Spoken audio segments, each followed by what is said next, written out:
Selamat datang di podcast Kotak Masuk. Podcast pengaman wawasan dengan canda.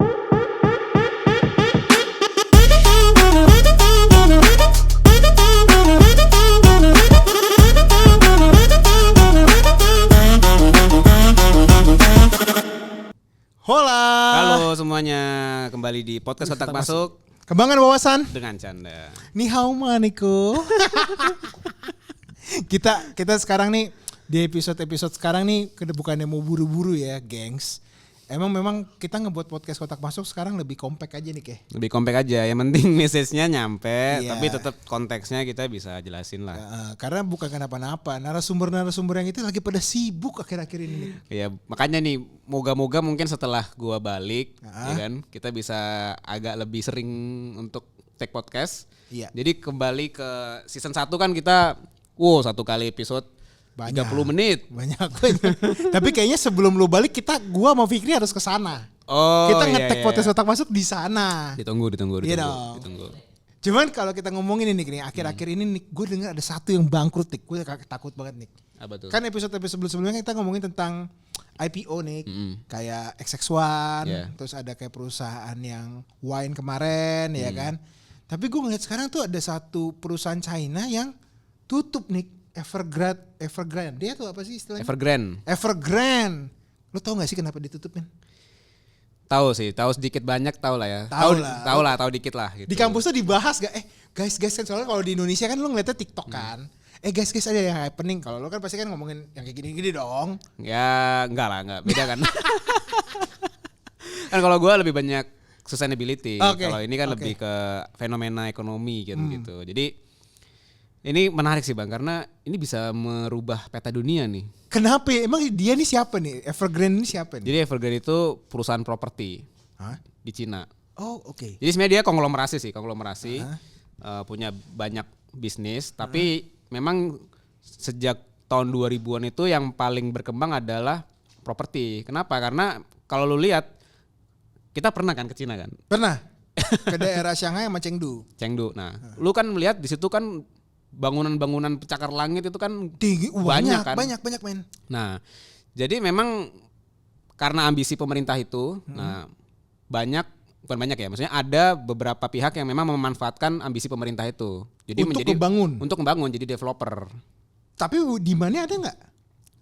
Awalnya ada. Kalau awalnya ada mestinya nggak ada masalah dong. Memang kan kita kan semua berpikir seperti itu dong. Iya dong. Gitu. Jadi datanya adalah di tahun 98. Oke. Gitu. Jadi orang yang hidup di kota-kota yang ada di Cina itu kurang lebih 450 juta.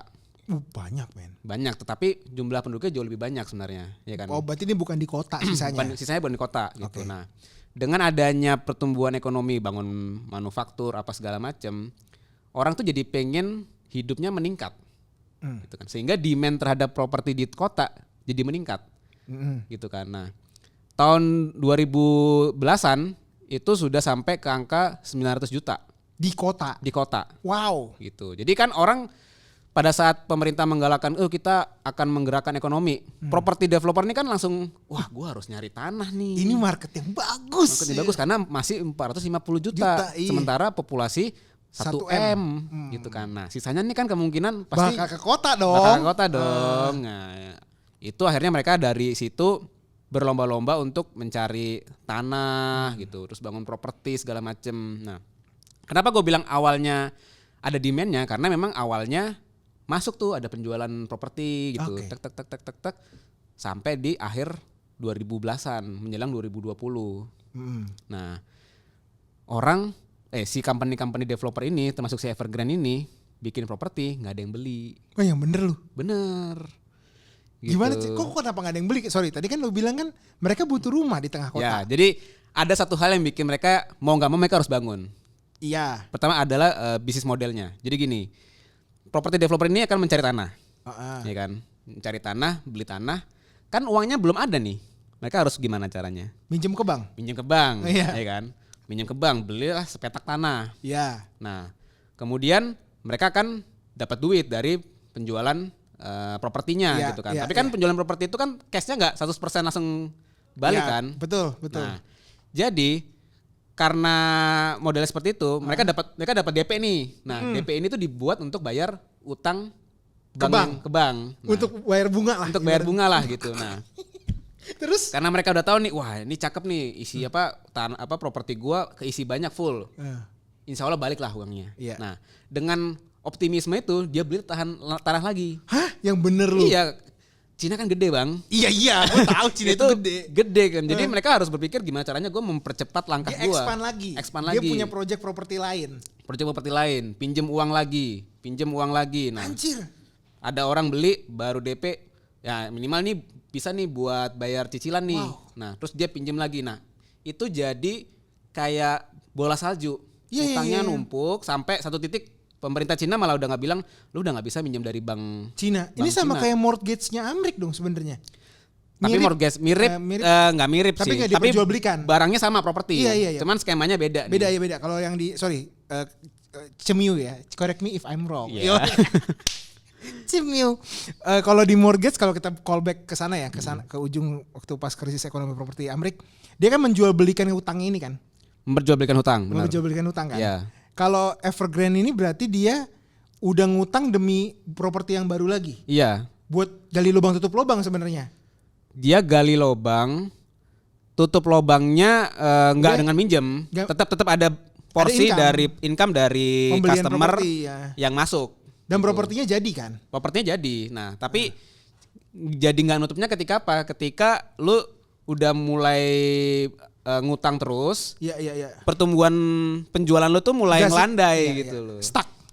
Pertumbuhannya ya bisa dibilang stuck, malah bisa dibilang turun. Nah, kenapa? Ada alasannya. Apa? Lo tau kan bahwa dulu di Cina sampai tahun pertengahan 2015-an itu policy Cina adalah satu keluarga satu anak. Oh iya benar. Sekarang ya kan? nambah. Sekarang nambah kan. Satu keluarga dua anak. Satu keluarga dua anak. Nah, pada saat dia satu keluarga satu anak, itu kan berarti lu secara populasi itu kan bukan berkembang, tapi shrinking kan. Iya. Nah, ada kesalahan asumsi di situ. Wanjir. Jadi dari YouTube yang gua tonton, para ahli itu ada miss ternyata di sana pada saat membuat proyeksi properti. Gitu. Jadi dikiranya negara apa itu makin berkembang, kan dia shrinking, itu udah pasti. Tapi ada satu lagi faktor yang membuat mereka salah kalkulasi. Cewek-cewek itu ternyata walaupun udah umur 30 ternyata nggak menikah juga. Anjir, independent woman man. Ya sama, jadi fenomena itu terjadi juga di Cina gitu loh. Jadi nggak selamanya kita berpikir anak cewek umur 25 nikah. Nah, lu kan akhirnya bikin proyeksi tuh kalau umur 25 nikah berarti punya anak umur 28. Dan seterusnya seperti itu kan. Matematika lu kayak gitu kan. Karena gue potong nih. Karena di Cina, di Chinese itu kalau di kita kan lebaran tuh ditanya kapan nikah. Di mereka pas saat Imlek loh. Iya. Mereka juga ditanya karena mereka punya budaya pulang kampung, punya budaya ketemu keluarga besar. Yeah. Dan itu tuh orang-orang berarti cewek-cewek Cina berarti banyak yang meritnya nggak merit juga dong. Iya. Atau nggak merit tua lah ya kalau dibilang. Iya mungkin kayak gitu. Anjir. Jadi kayak ada miss di sana gitu. Miss memprediksi perkembangan populasinya gitu. Jadi yang diprediksi properti itu penjualannya sekian gitu ya, merujuk kepada data pemerintah, ternyata miss. Dan mereka ibaratnya si cewek-cewek ini gak mau beli properti itu jadi. Iya. Mereka kalau nggak nikah tinggal sama orang tua. Iyalah cewek apalagi. Bener gitu. Anjir. Makanya padahal kan yang diharapin kan ya lu cepet nikah. Biar lu suami istri beli properti gitu. Nah akibatnya ternyata penjualannya miss, utang lu segunung, lu gak bisa bayar. Wow. Dan ini jadi salah satu case perusahaan bangkrut terbesar di dunia gitu. Dia mempunyai 300 miliar utang US dollar yang jadi potensi 300 miliar US dollar. Wah anjir. Itu potensi akan default gitu. Tapi kalau dia default pemerintah Cina dong yang kena. Iya. Karena kan utang negara kan? Semua enggak cuma utang negara, campur. Nah, tapi yang jadi kendala adalah ya kalau ini sampai hancur. Jadi gini, ini fakta menarik juga ya. Kita kan kalau nabung selama ini kita ngomong di podcast kan taruhlah uang lu tuh di bank atau di reksadana gitu atau di saham. Nah, orang rumah tangga di Cina 70% kekayaannya itu menempel di properti. Oh, jadi kalau dia punya properti Kalau dia punya uang beli properti. Gitu. 70% kekayaannya dia bentuknya adalah properti. Ya menurut gua wajar lah. Wajar, gitu. wajar. Lu kebayang nggak kalau ini default, Evergrande ini default, kan dia nggak bisa bangun rumah. Uangnya hilang bro. Uang yang udah lu bayar DP, udah lu cicil. Untuk yang properti belum jadi ya? Iya. Nah, berarti ada konsumen-konsumen yang punya potensi rumahnya nggak bakal bisa jadi karena si perusahaan ini default gitu. Tapi yang rumahnya udah jadi ya aman-aman aja gitu. Nah, tapi ini ada 1 juta lebih rumah yang belum diprediksi nggak akan terbangun. Sorry, ini gue kalau nggak salah gue pernah lihat juga di berita entah di Twitter atau di Instagram nih, si Evergrande ini tuh untuk ngebayar gaji karyawannya atau bonus karyawannya, saking dia udah parahnya ya, itu tuker properti loh. Jadi dia dikasih properti. Jadi nih karena gua nggak punya cash buat bayar bonus lo, tapi lo tetap kerja sama gue, cuman lo gue kasih properti sampai segitunya. Yang gue denger saking parahnya sih. Tapi dia satu-satunya perusahaan propertinya ya, berarti paling besar ya di sana. Paling besar, dan yang lain yang lebih kecil juga punya problem yang sama gitu. Jadi kayak overconfidence gitu. Terkait demand ya. Benar, terkait demand, salah prediksi, miss. Terus ya lu terlilit utang, dan sialnya adalah Cina ini cukup banyak investasi di konstruksi dan properti gitu. Jadi GDP-nya Cina kalau dari datanya itu 20-30% itu adalah di properti dan infrastruktur. Nah, kalau ini sampai problem, di pertumbuhan ekonomi Cina bisa minus malahan gitu. Dan sorry, ini kalau ngomongin China ya, ini kan dia kan lagi di saat-saat sekarang ini lagi kayak agak ya kontra lah sama Amerika lah. Yeah. Menurut lo nih, ada nggak langkah-langkah yang udah diambil pemerintah ataupun Evergrande ini di saat-saat sekarang nih terkait krisisnya mereka nih? Kalau terkait krisis kan pertanyaannya apakah di bailout ya? Iya. Nah, dia udah itu ada kesana nggak? Belum ada indikasi ke sana sih. Jadi mungkin diharapkan si Evergrande ini bisa merestrukturisasi utangnya gitu. Gimana caranya direstrukturisasi sebelum pemerintah Cina melakukan intervensi. Tuh. Berarti kalau dia restrukturisasi kan dia ke peminjamnya dong. Ke peminjamnya misalnya dia ke bank nih. Yeah. Gue minta keringanan lah, restrukturisasi berarti keringanan kan. Ibaratnya misalnya gue harus nyicil 10 tahun jadi diperpanjang 20 tahun gitu ya. Gitu. Atas utang-utangnya kan. Nah, kayak gitu. Harusnya sih bisa karena kan dia punya kolateral yang besar menurut gue. Dia punya tanah kan. Dia punya bangunan kan. Cuma masalahnya demand-nya aja gak cukup sekarang. Ya harus slowing down gitu. Yes, harus slowing down benar. Yang penting jangan sampai default dan dilikuidasi aset-asetnya gitu. Kalau likuidasi mah udah parah itu men. Parah. Gitu. Ya selama dia gak belaga gila buka project-project lagi mah mestinya sih bisa selesai ya. Bisa. Karena kan kalau kita ngomongin teori matematika aja, misalnya lo lagi minus nih sekarang nih. Terus gue minta keringanan ke bank, gue minta dong bunganya misalnya yang 10 tahun tuh misalnya 1 juta US dollar. Jadiin 20-30 tahun deh, ya kan? Tapi tetap 1 juta gitu. Yeah. Cuman gue nyicilnya lebih panjang lagi gitu kan. Cuma sebenarnya kan impactnya lebih dari itu ya, lebih kepada pertama kepercayaan. Oh iya itu udah gitu pasti. Kan. Kepercayaan konsumen atau kepercayaan masyarakat Cina tuh jadi kayak kok gini sih gitu loh. Padahal maksudnya kita percaya nih sama pemerintah kita, terus tiba-tiba seperti ini, apalagi kalau rumahnya nggak terdeliver gitu konstruksinya kan pasti ya lu gimana sih, maksudnya lu udah taruh di kita uang saja gitu. Sudah ada yang nggak jadi ya kan, propertinya banyak. Betul. Ya kan? Jadi ya pelajarannya sih yang relevan buat kita ya, terutama masyarakat Indonesia, overconfidence itu bahaya bro. Iya. Sama ini sih menurut gue asumsi itu terkait kebijakan pemerintah juga sebenarnya itu meaning tuh, karena kan kita kan dibilang 2030 usia produktif orang Indonesia kan banyak ya. Jadi banyak anak-anak muda yang akan mengisi lapangan pekerjaannya. Cuma masalah kita kan di stunting kan yang kita bahas kemarin-kemarin kan. Mereka secara kemampuan bisa nggak ngikutin gitu loh. Jangan sampai nanti mereka jadi ya netizen, jadi SJW atau kegiatan-kegiatan yang tidak produktif gitu loh maksud gue.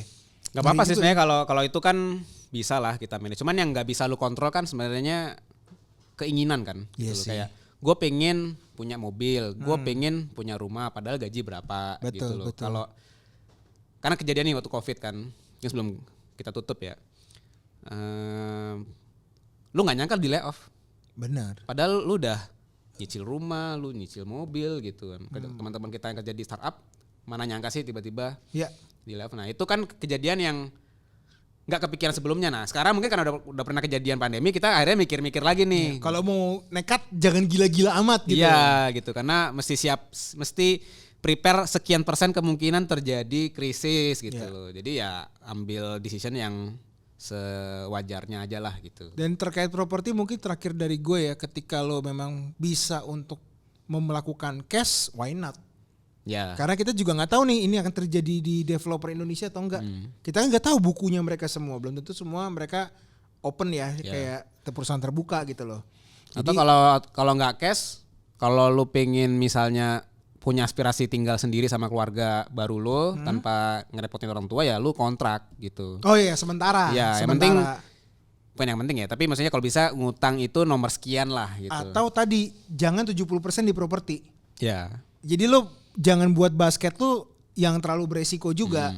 Gitu loh. Karena kalau taruh 70% tuh gila sih men. Iya. Itu gede banget.